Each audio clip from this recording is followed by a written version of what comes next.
Un drama por todo lo alto en el mundo de la alta costura. Dinastía, Dallas, Falcon Crest. Dices, no, no puede ser, es imposible. Pues sí, todo era posible. Una encarnizada enemistad familiar. La casa Gucci entera se derrumbó por culpa de los conflictos internos. Y entre bambalinas, una mujer con una insaciable ansia de dinero. Tenía la sensación de poder hacer todo lo que quisiera y de estar por encima de la ley. Alta costura y bajos instintos de venganza a la italiana, esta noche en Poder, Privilegio y Justicia.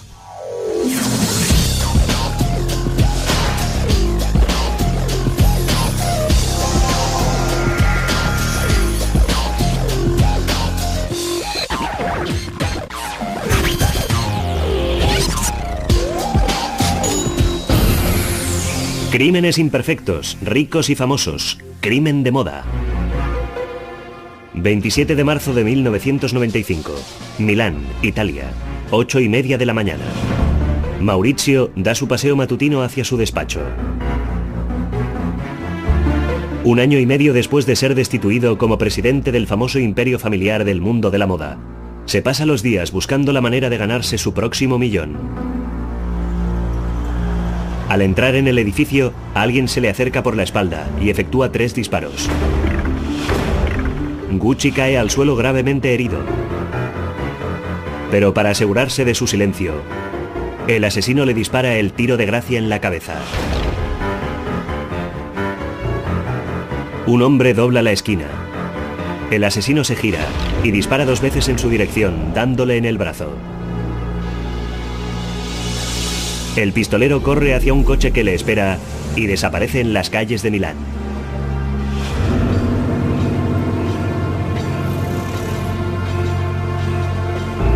Cuando me enteré de que habían matado a tiros a uno de los Guccis, lo primero que pensé no fue ¿tenía algún enemigo?, sino ¿cuál de sus enemigos ha apretado el gatillo?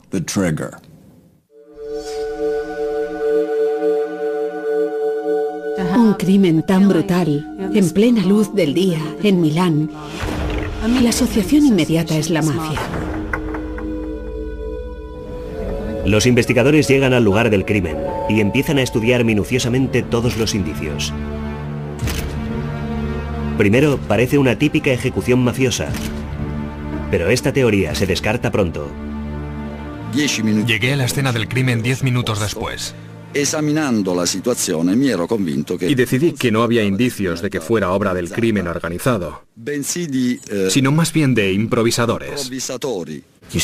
Los asesinos profesionales hacen todo lo posible para que no les vean, para que por lo tanto no les reconozcan. En este caso había 3 testigos.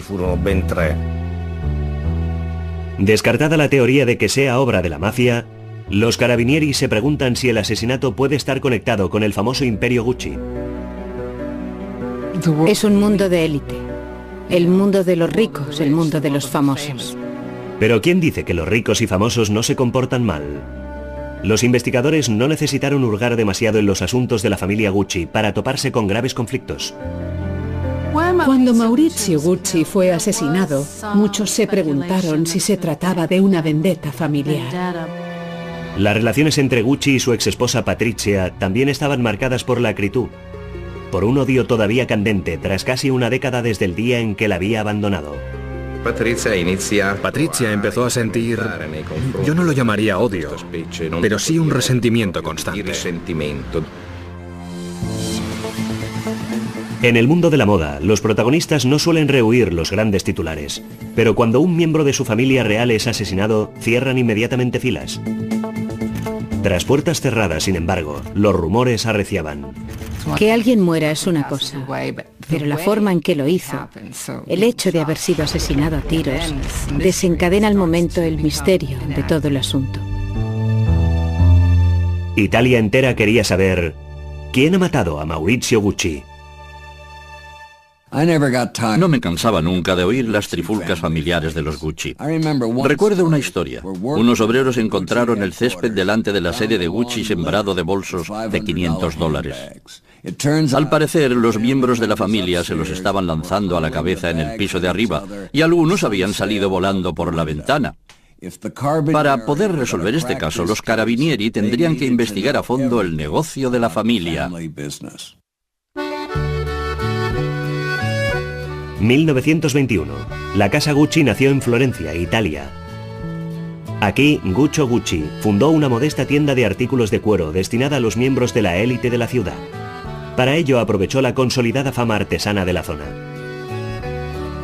Durante las 2 décadas siguientes, el negocio del cuero de Gucci cundió y floreció. Los 3 hijos de Gucci se pusieron a trabajar en la empresa familiar y pronto se empezó a hablar de expansión. El fundador de la empresa quería quedarse en Florencia, pero sus hijos opinaban que era muy importante trasladarse a Nueva York, abrir una sucursal allí. El patriarca decía, ¿por qué tenemos que hacer eso? ¿Por qué no nos quedamos en Italia? Pero ellos insistieron en la importancia de abrir una tienda en Nueva York, donde tendrían acceso a un sector de la moda mucho más amplio. La expansión trajo consigo una clientela mucho más selecta para Gucci. El calzado y los bolsos de la marca se convirtieron en símbolos de prestigio en el mundo entero. Y los miembros de la familia entraron a formar parte de la jet set internacional. Estrellas de cine como Frank Sinatra o Sammy Davis Jr. llevaban esos zapatos. Y los miembros de la familia Gucci se codeaban con los personajes más famosos, con miembros de la realeza, con esa princesa, con aquella condesa. En la empresa se había alcanzado un delicado equilibrio del poder.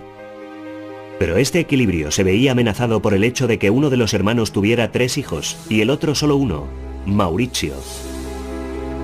Maurizio creció como un niño muy solitario, un poco triste. Era hijo único. Su madre había muerto cuando él solo tenía 5 años y su padre le sobreprotegía. Como Maurizio era hijo único, el equilibrio del poder en la familia Gucci estaba a prueba. Maurizio y su padre poseían la mitad de la empresa. El tío de Maurizio y sus 3 primos tenían que repartirse la otra mitad.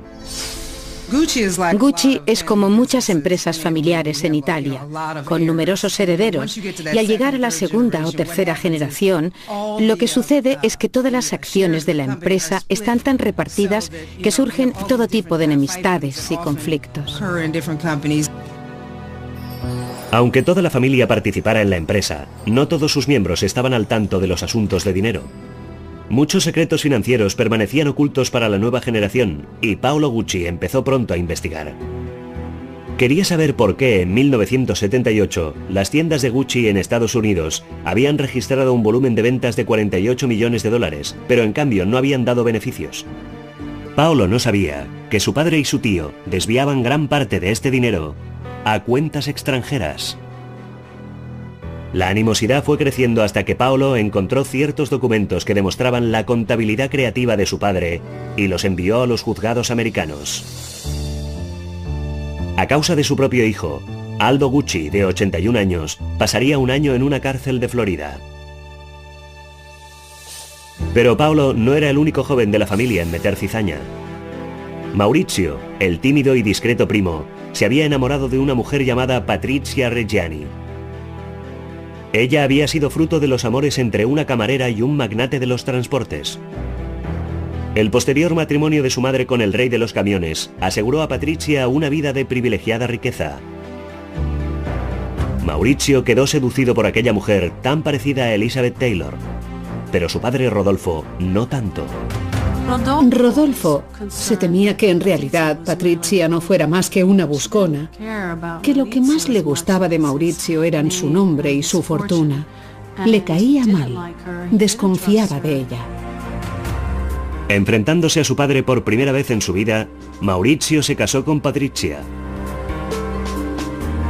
Pasaron meses antes de que Rodolfo hablara de nuevo con Maurizio y volviera a aceptarle de nuevo en el negocio de la familia. Mientras tanto, Patrizia se puso manos a la obra para esculpir su obra maestra. ¿Su objetivo? Convertir al sumiso Maurizio en un tiburón empresarial. Se dedicó a cultivar la capacidad empresarial de su marido y le introdujo en la élite social. Los Gucci, en cambio, no la aceptaron nunca. Es decir, ella encajaba con la alta sociedad, pero no encajaba en absoluto con la familia. La consideraban una primadona completamente egocéntrica.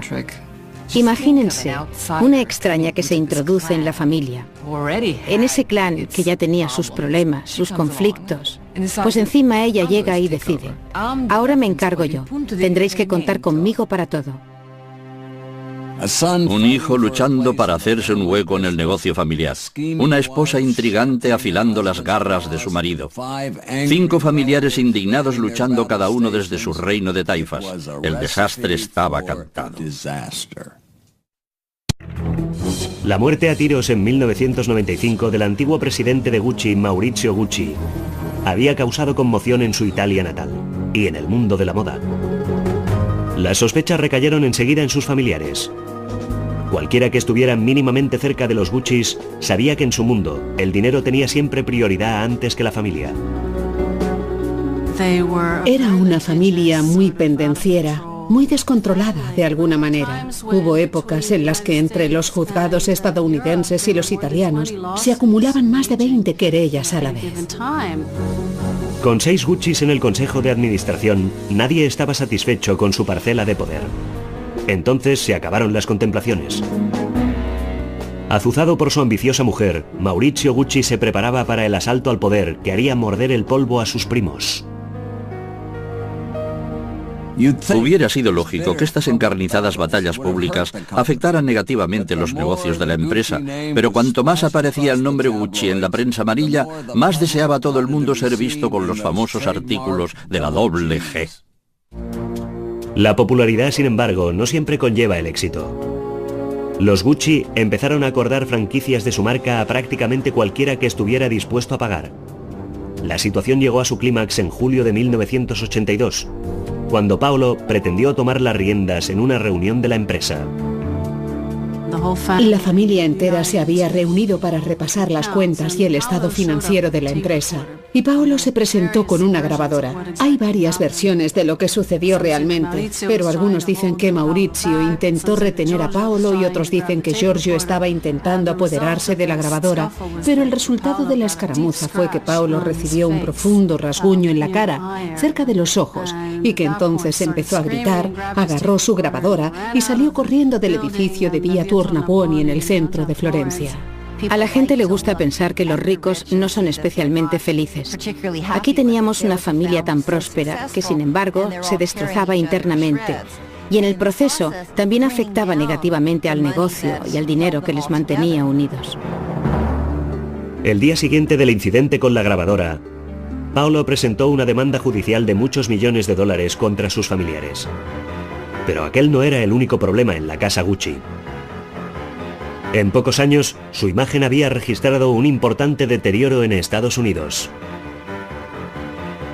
Eran como drogadictos, adictos al dinero fácil que sacaban de sus franquicias y que luego alimentaba sus rencillas.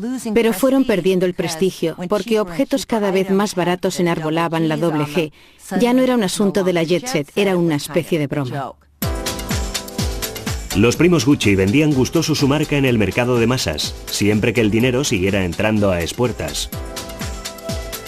Maurizio, en cambio, soñaba con recuperar el selecto renombre de la marca Gucci. El momento, además, era perfecto. En la década de 1980, el mundo de la moda empezó a interesarse en Italia. Milán se estaba convirtiendo en el nuevo París, y Maurizio vio una oportunidad de oro. Gucci encabezaría la nueva ola de la moda italiana, pero solo si volvía a concentrarse en el mercado de gama alta. Cuando su padre murió en 1983, Maurizio se dispuso a entrar en acción. Había heredado 230 millones de dólares y la mitad de las acciones de la empresa Gucci. Animado por Patrizia, Maurizio intentó hacerse con el control y redefinir Gucci como una marca exclusivamente al alcance de los más ricos. Pero su tío y sus primos poseían el otro 50% del imperio y no tenían la intención de cambiar de estrategia. ¿Por qué tengo que hacer caso de Maurizio Gucci si yo soy Paolo? y sé qué es lo mejor para la empresa. Todos eran muy ricos, de manera que los herederos, por supuesto, se volvieron codiciosos como todo el mundo. Querían que su fuente de ingresos siguiera igual que hasta entonces, y eso chocaba con los deseos de Maurizio Gucci. Con tantas maniobras empresariales, Maurizio ya no tenía tanta paciencia con Patricia, y menos tiempo para las dos hijas de ambos. Patricia le criticaba y le acosaba, y se quejaba de que no lo hacía suficientemente bien, de que ella podría hacerlo mucho mejor. Durante un tiempo, él le hizo caso, pero llegó un momento en que tuvo bastante. Y un día hizo la maleta. Solo era una bolsa de fin de semana. Dijo a Patricia y a las chicas que se iba a Florencia, a la fábrica y a la sede principal de la casa Gucci, que era un viaje de negocios. Se despidió de las tres con un beso y se marchó. Nunca volvió a casa. Patricia se había acostumbrado a usar pantuflas de $900, a visitar a diario la peluquería más exclusiva de Milán, a gastarse $300.000 en una tarde de compras. Todas las ventajas de estar casada con un Gucci. Pero incluso después de la separación, se mantuvo muy al tanto de los asuntos financieros de Maurizio. Pero justo en el momento en el que Maurizio se aprestaba a apretar el acelerador de su plan de reestructuración, cayó una verdadera bomba. Su resentido primo, Paolo, había enviado a las autoridades italianas un dossier que demostraba que Maurizio había comprado su yate de $1 millón utilizando dinero de las cuentas bancarias de su padre en el extranjero. Un caso claro de evasión de impuestos. Cuando las autoridades italianas se presentaron para detener a Maurizio, este se dejó llevar por el pánico. Se montó de un salto en su moto y se dirigió a su mansión campestre en los Alpes suizos. Al teléfono, Maurizio siguió maniobrando para echar a sus primos del negocio y tomar sus riendas de una vez por todas. Pronto encontró un grupo de inversores árabes dispuestos a ayudarle en este empeño. Sabía cuál de sus primos estarían más dispuesto a vender. Dijo a los inversores que se dirigieran a Paolo. Paolo odiaba a Maurizio, pero todavía odiaba más a su propio padre y a sus hermanos. Al fin y al cabo, Paolo decidió vender por venganza, y él lo sabía. Al cabo de un tiempo, todos los demás familiares vendieron su participación a la compañía de inversiones. Y finalmente, Maurizio fue declarado inocente de los cargos de evasión de impuestos, y era ahora libre de dirigir la empresa como mejor le pareciera. En una empresa, cuando alguien tiene más del 50% de las acciones, eso equivale en la práctica a tener el poder de tomar muchas decisiones. Y una vez Maurizio consiguió convencer a uno de los miembros de la familia de que vendiera sus acciones, todos los demás no tuvieron más remedio que vender también, porque sus participaciones del 10, 20 o 15% eran ya inútiles, en realidad.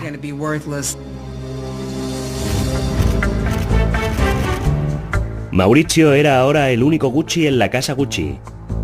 Y por fin podía emprender la operación de reflotamiento de la marca.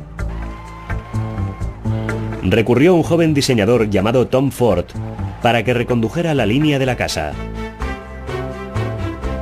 Gucci significaría ahora alta moda y no tan solo calzado y bolsos.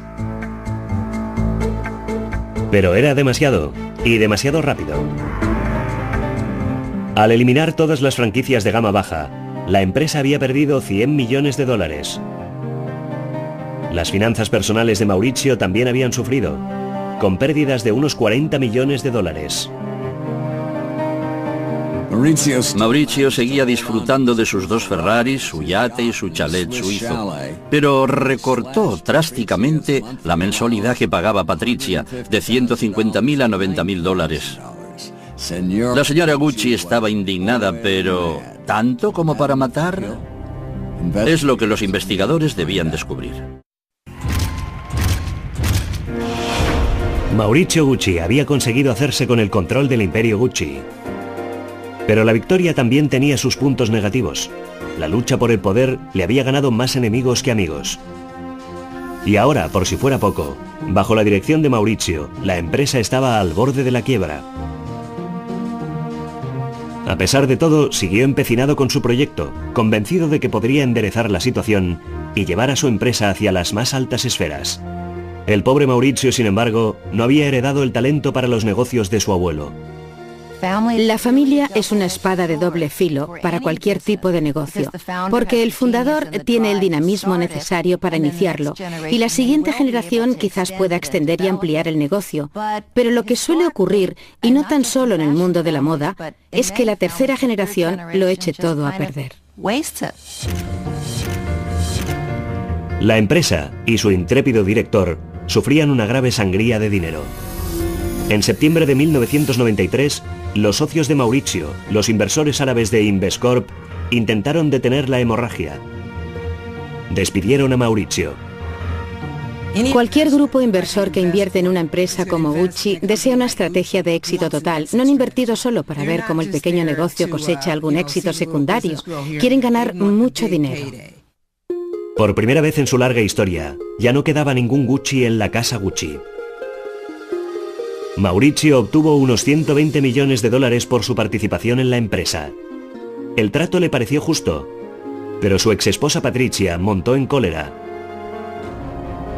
Primero habían recortado sus ingresos, y ahora su posición como heredera Gucci se estaba derrumbando. Era una humillación demasiado insoportable. No era tan solo una cuestión de dinero, era una cuestión de poder. Ella sabía que en este aspecto había quedado descartada. Ya no sería nunca la primera dama de Gucci. Patricia estaba convencida de que el éxito de Gucci era mérito suyo, y ahora Mauricio lo había tirado todo por la borda. Patricia empezó a decir a todo el mundo que quería darle una lección. En una fastuosa fiesta de cumpleaños para su hija, Patricia preguntó a un famoso abogado milanés qué podía pasarle si se libraba de Mauricio. Cuando le hizo la misma pregunta de nuevo, un mes más tarde, él le mandó una carta aconsejándole que no siguiera hablando de aquella manera. Pero ella no le hizo caso. Preguntó a los miembros de su servicio doméstico si podían ayudarla a encontrar un asesino a sueldo y le preguntó al marido de su asistenta si estaría dispuesto a matar a Mauricio. Pronto empezó a obsesionarse con la posible muerte de Mauricio. Se había convertido en una obsesión para Patricia. Estaba tan resentida con su marido que preguntaba a mucha gente de su entorno cómo debía matarle. Pero entonces, en la primavera de 1992, diagnosticaron a Patricia Reggiani Gucci un tumor cerebral del tamaño de una bola de billar. Patricia me dijo que el día en que la llevaban en camilla hacia el quirófano para que le quitaran un tumor cerebral, Mauricio ni siquiera se había presentado. Por suerte, el tumor era benigno, pero los doctores intentaron evitarle más estrés y pidieron a su exmarido Mauricio que no acudiera al hospital. En lugar de eso, él se limitó a mandarle flores con una simple tarjeta donde ponía Mauricio Gucci. Ella no lo superó. Se lo notó como uno de los numerosos agravios que en su opinión le había infligido su exmarido. Cuando los investigadores descubrieron el diario íntimo de Patricia, encontraron una inquietante anotación. Después de pasar por el quirófano, había escrito vendetta, o sea, venganza.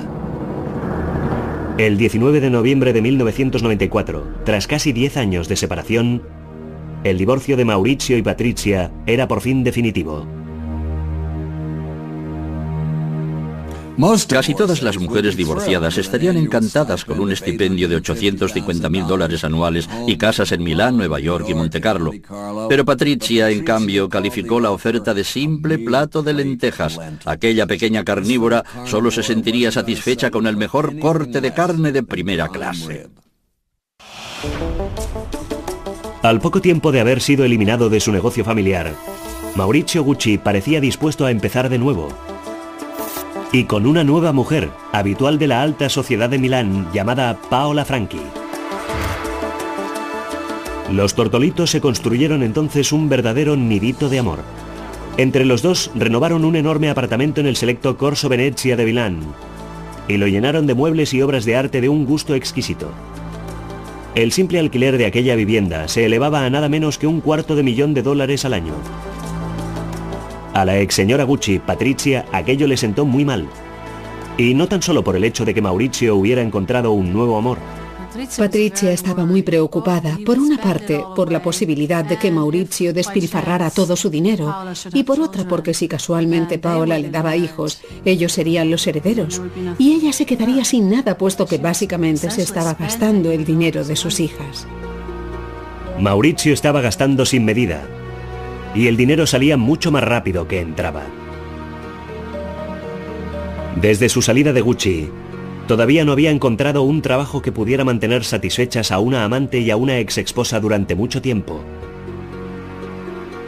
Seguía poseyendo millones del dinero de Gucci, pero cuando Patrizia descubrió que lo estaba empleando para financiar negocios arriesgados como casinos y empresas de transporte, se dejó llevar por el pánico.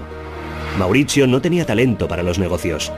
Si seguía por el mismo camino, podía perderlo todo, y ella se quedaría sin un duro. Pero si Maurizio sufriera algún accidente, si desapareciera del mapa, el dinero estaría a salvo. Patrizia recurrió a su mejor amiga, una mujer llamada Pina Auriemma, y le pidió consejo. Pina compartía el interés de Patrizia en videntes y ciencias ocultas. Sin duda, encontrarían entre las dos la manera de solucionar el problema. Pina la acompañaba a visitar a esa gente. Las dos mujeres recurrían siempre a este tipo de supersticiones y embrujos. La prensa italiana llamaba a Pina la maga nera, la bruja negra. Patrizia y ella habían explorado el mundillo de adivinos, médiums y exorcistas. Ahora estaban planeando un asesinato.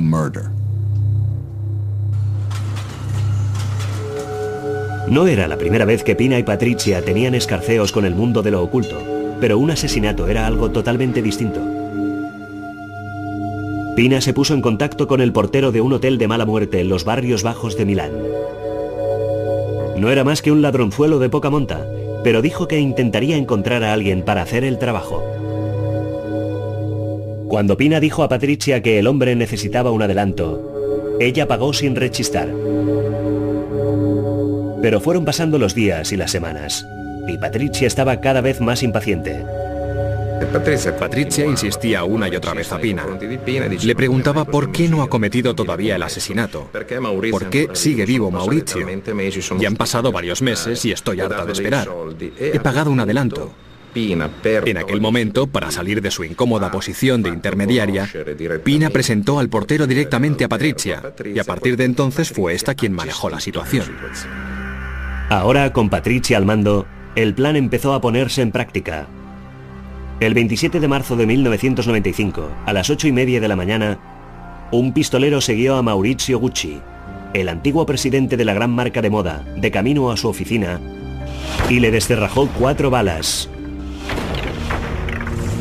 antes de huir en coche y desvanecerse en las calles de Milán. Mientras el cuerpo del fallecido era conducido a su última morada, su homicidio era objeto de un remolino de suposiciones. En Milán, a plena luz del día, no se suelen dar asesinatos a tiros, a sangre fría cada día de la semana. Los testigos identificaron al asesino como un hombre de 40 o 45 años, con una chaqueta tejana y una gorra de béisbol. Los investigadores sabían que la víctima no carecía de enemigos, cosechados en sus años de encarnizados enredos empresariales. Sin embargo, Paola, la novia de Maurizio, señaló con el dedo hacia otra persona sospechosa. Paola Franchi indicó que estaba muy claro que Patrizia buscaba a un asesino a sueldo para eliminar a su marido. El día del asesinato, Patrizia Reggiani Gucci hizo otra anotación en su diario. Lo que escribió en la página del día en que Maurizio murió fue Paradisos, que en griego significa paraíso. Si planeas un asesinato, lo último que deberías hacer es documentarlo en tu diario. Pero Patrizia se sentía imbuida por una misión. El día después del asesinato, entró avasallando en el lujoso nidito de amor de Maurizio y Paola, lista para el ataque. Sus armas, documentos de expulsión, emitidos en nombre de las hijas de Maurizio Gucci, menos de 3 horas después de su muerte. Paola Franchi debía recoger sus pertenencias y esfumarse. La exmujer se mudó al apartamento. Mientras Patrizia disfrutaba de todos los lujos de su nuevo hogar, los investigadores se esforzaban en hacer encajar las piezas del caso. La exesposa era sospechosa, pero también había cantidad de antiguos socios a descartar como autores del crimen. La fiscalía pasó día tras día en las oficinas centrales de Gucci, buscando oscuros secretos o el más ligero atisbo de una conspiración. Pero seguían con las manos vacías. Estudiaron asimismo de nuevo la posibilidad de la mafia. También traté con muchos confidentes, o soplones. Durante las investigaciones, les pregunté una y otra vez si sabían algo del asesinato de Gucci. Ninguno de ellos me dijo jamás que aquel homicidio pudiera tener nada que ver con el crimen organizado.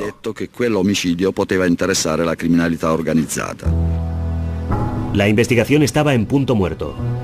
Pasaron 2 años.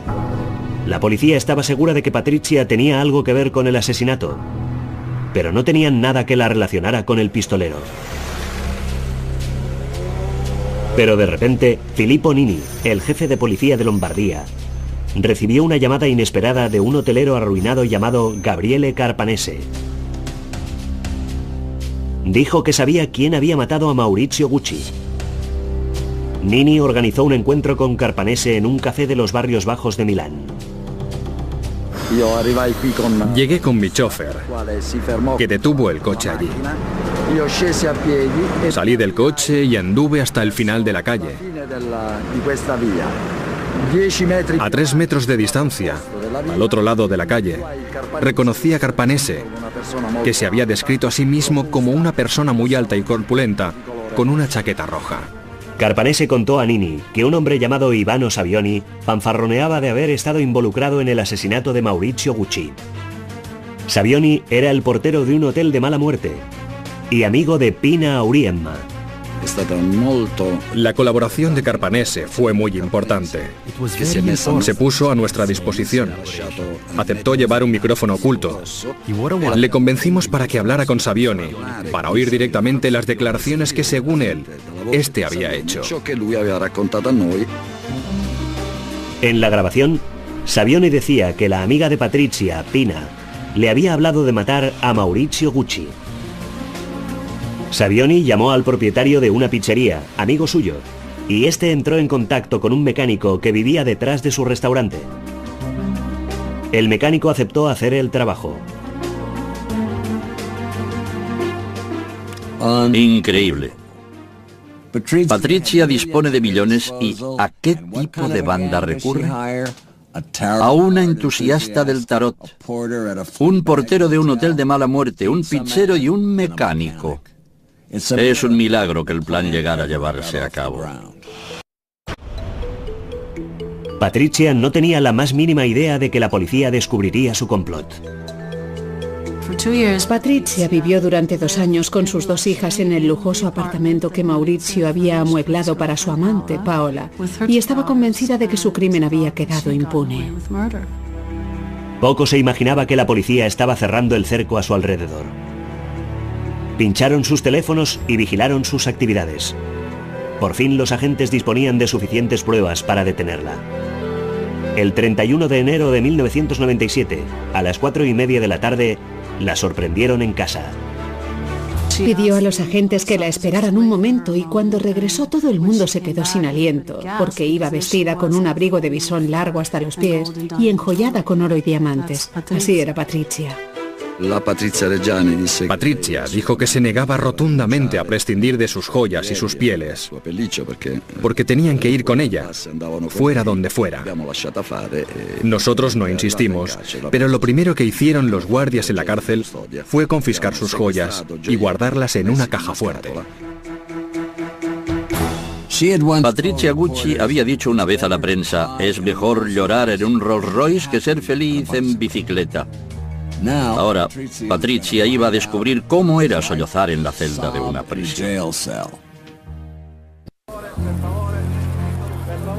3 años después del tiroteo que acabaría con la vida de Maurizio Gucci, su exmujer Patrizia y su cómplice Pina Auriemma esperaban la fecha del juicio desde las profundidades de la cárcel milanesa de San Vittore. Los argumentos de la acusación contra Patrizia eran bastante sólidos, pero la fiscalía deseaba contar con más pruebas físicas. En los meses anteriores al juicio, registraron su celda y descubrieron cierta documentación bancaria incriminatoria. Los documentos mostraban reintegros por la cifra exacta que Savioni, el portero que había contratado al asesino, había dicho haber recibido. Por si fuera poco, la mejor amiga de Patrizia se volvió contra ella. Según Pina, Patrizia le había prometido en cierta ocasión inundar su celda de oro si mantenía la boca cerrada, pero ¿de qué le serviría tanto oro si estaba entre rejas? El abogado de Pina aconsejó a su cliente que aceptara un trato y cooperara con las autoridades. Y eso es precisamente lo que hizo 3 meses antes de que se iniciara el juicio. Cuando leí todos los documentos del sumario, le dije a Pina que corría un serio peligro de ser condenada a cadena perpetua. Le dije que se lo pensara y decidió confesar. Y una cosa más, yo tenía miedo de que Patrizia estuviera tramando cualquier cosa. El juicio tenía todos los elementos para convertirse en un acontecimiento sensacional, y la prensa iba llena del asunto. Una exesposa vengativa y su amiga parapsicológica acusadas de eliminar a un miembro de una famosa familia italiana. Era un drama demasiado picante para ser ignorado. Estoy segura de que hubo un elemento de sentimentalidad, sobre todo el legado Gucci, la familia, los distintos escándalos acaecidos a lo largo de los años y, por supuesto, ese asesinato. Fue un acontecimiento muy destacado en Italia y toda la prensa se hizo eco de él. Con tantas pruebas en contra de ella, todo el mundo estaba deseando saber cómo había planeado su defensa. El juicio se inició en mayo de 1998. Los abogados de Patrizia no pretendieron negar que su cliente hubiera pedido a otras personas que mataran a su esposo. En lugar de ello, utilizaron su tumor cerebral como defensa. Patrizia afirmaba que su operación en 1992 la había dejado incapaz de planear un asesinato. Pero, ¿qué jurado se tragaría semejante excusa? Especialmente teniendo en cuenta las numerosas veces que había manifestado sus intenciones asesinas. De manera que admite haber pedido a todo el mundo que mataran a Maurizio, pero a la vez afirma ser incapaz de planificar un asesinato. ¿Cómo comulgar con ruedas de molino? Luego, la defensa de Patrizia presentó su segundo argumento. Patrizia afirmó que había sido Pina la que había organizado la banda por iniciativa propia y que luego le había pedido el dinero necesario. Patrizia dijo también que Pina y su banda le habían amenazado con delatarla y con hacerle daño a sus hijas. Todavía no tengo claro qué sucedió exactamente en la relación entre Patrizia y Pina, ni quién empujó a quién. Pero entonces Patrizia sufrió un fuerte revés. El conductor del coche utilizado para huir del lugar del crimen, Orazio Cicala, confesó, esperando la clemencia de las autoridades. Fue entonces cuando se presentó el famoso documento. Cicala declaró a Reggiani en un trozo de papel firmado: he recibido mi paga y no quiero nada más. Esta fue una de las pruebas más importantes en el juicio. Patrizia Gucci hizo todo lo posible para parecer como una chica buena ante el tribunal. En lugar de su abrigo de visón habitual y su ropa de diseño, llevaba sencillos pantalones de algodón y retorcía un rosario entre sus dedos. Pero ni un cambio de vestuario ni un rosario bastarían para sacar a Patrizia de este embrollo. Tras meses de testimonios en el juicio por el asesinato de Maurizio Gucci, los miembros del jurado solo tardaron 7 horas en alcanzar un veredicto. Declararon culpables a Patrizia Gucci y a sus 4 cómplices. A excepción del autor material del crimen, que fue condenado a cadena perpetua, todos recibieron condenas que oscilaban entre 25 y 29 años de cárcel. Como inductora y responsable principal, Patrizia fue castigada con la pena máxima de 29 años. Con buen comportamiento, todavía podría pisar la calle antes de cumplir los 70. Llegado el momento, lo más probable es que vuelva a vivir de la herencia de sus hijas, procedente de la fortuna de los Gucci, pero de momento, la cárcel está en las antípodas de su palaciego hogar en Corso Venezia.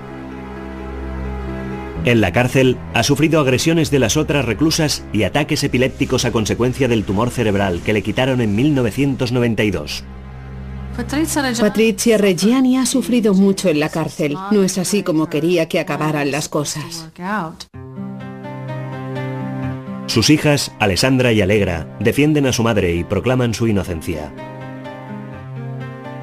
De hecho, la hija menor, Allegra, empezó sus estudios de Derecho con el declarado objetivo de contribuir a la liberación de su madre. La familia presentó una demanda de apelación basada en motivos familiares. Presentaron documentación médica que sugería la incapacidad de Patrizia para saber lo que hacía, debido al tumor cerebral que había sufrido y la intervención quirúrgica consiguiente.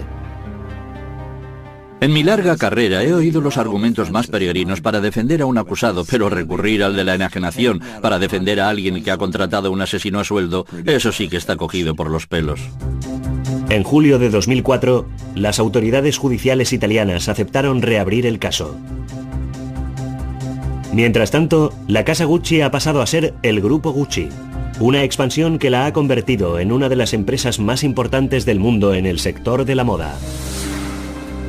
La historia de Gucci es una especie de historia milagrosa, de una firma que creció y se estrelló espectacularmente, y luego, increíblemente, volvió a renacer de sus cenizas. Gucci se ha convertido en todo lo que Maurizio había soñado. Aunque ni un solo miembro de la familia esté ya involucrado con la empresa, que cotiza en bolsa. Hoy en día la casa Gucci es exclusivamente conocida por sus diseños de gama alta, no por las rencillas de baja ralea entre los miembros de la familia que le ha dado el nombre. La saga de los Gucci demuestra que a veces la realidad supera la ficción. Un hijo que manda a su padre a la cárcel. Un primo que manda al exilio a su primo. Una ex esposa que contrata a un pistolero para acabar con su exmarido a plena luz del día. Si alguien se inventara una historia semejante, nadie se la creería. En diciembre de 2004, la solemne reapertura del Teatro de la Ópera de la Scala fue retransmitido en directo en pantallas gigantes por todo Milán, incluso en la cárcel de San Vittore. En otros tiempos, Patrizia Gucci habría tenido las mejores butacas de la sala. Estoy seguro de que jamás se habría imaginado que un día contemplaría el estreno de la Scala entre rejas. Dominic Dune para la televisión judicial.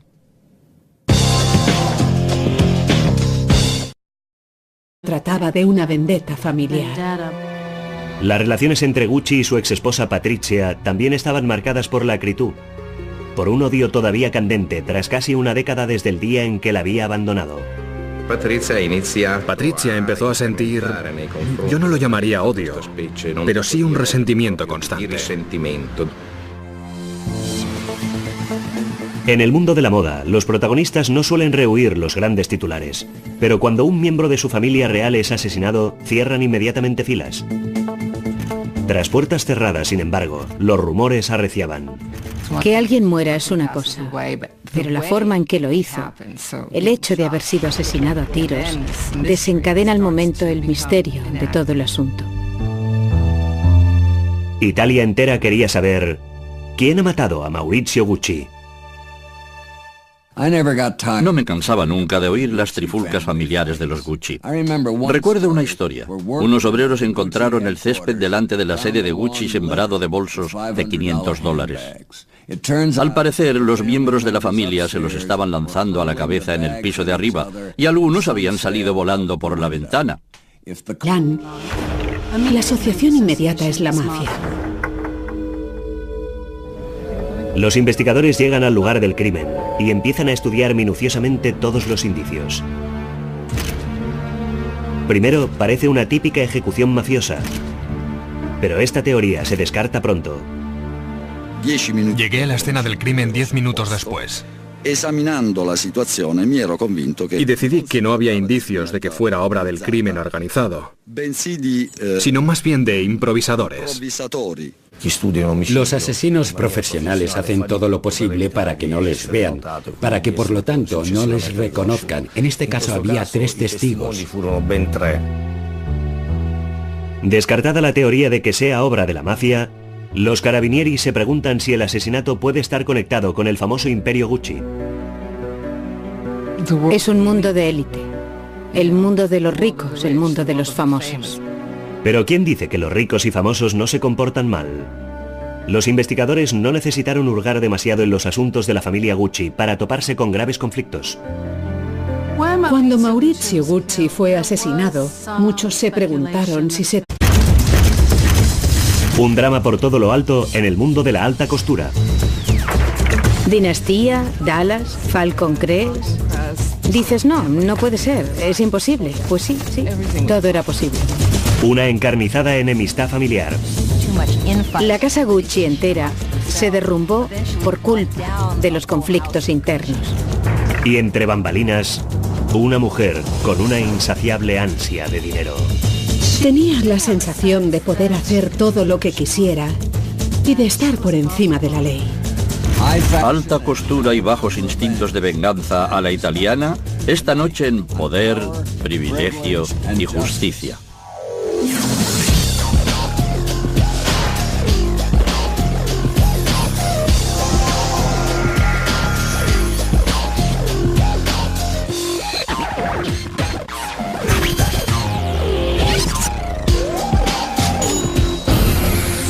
Crímenes imperfectos, ricos y famosos. Crimen de moda. 27 de marzo de 1995. Milán, Italia. 8:30 de la mañana. Maurizio da su paseo. Para poder resolver este caso, los carabinieri tendrían que investigar a fondo el negocio de la familia. 1921. La casa Gucci nació en Florencia, Italia.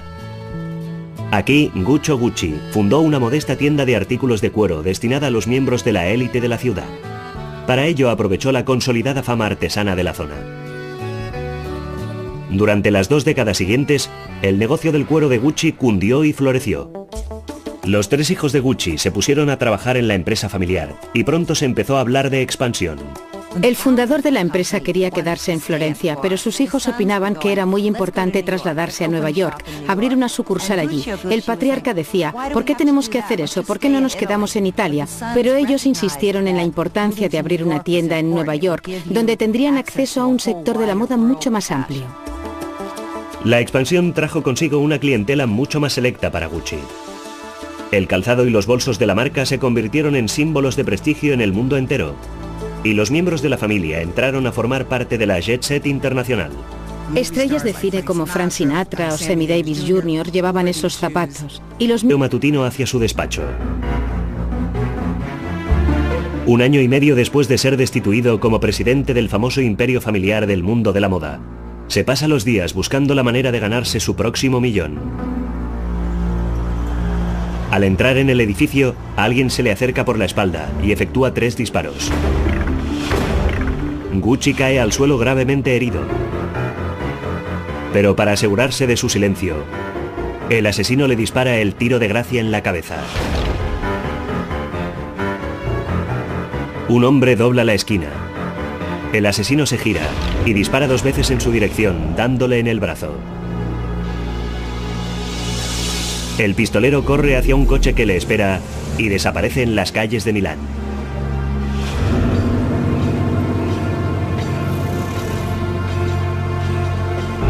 Cuando me enteré de que habían matado a tiros a uno de los Guccis, lo primero que pensé no fue ¿tenía algún enemigo?, sino ¿cuál de sus enemigos ha apretado el gatillo?